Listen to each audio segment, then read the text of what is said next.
edhe kryesisht mundohen me marrë vëmendje sa herë ju bin klikimet, i përdorin historitë e jetës tjerë për me ngrit klikimet e veta, për me rritë shikueshmërinë.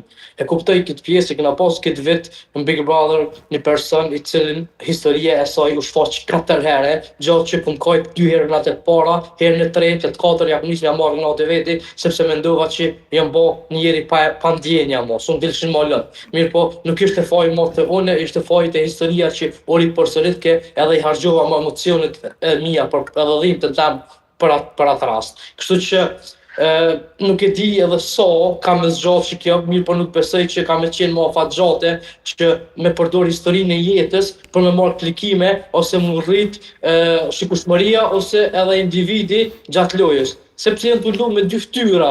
Një nëllë përdorin historinë e jetës të vet për më ngrit lojë, e nëllën tjetër thojnë mos ma përdor ti mua historinë e jetës tem, sepse nuk është pjesë e lojës. Por derisa diçka ti fut vet në lojë, atëherë më jep mua drejtën automatikisht që më ta përdor.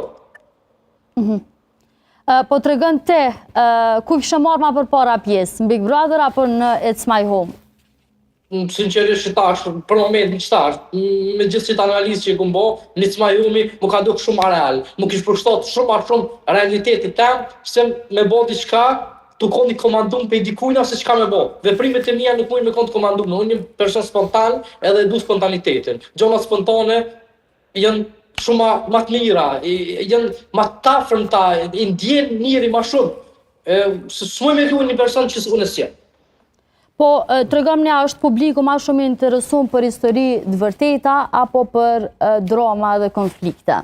Sepse këtu më duke që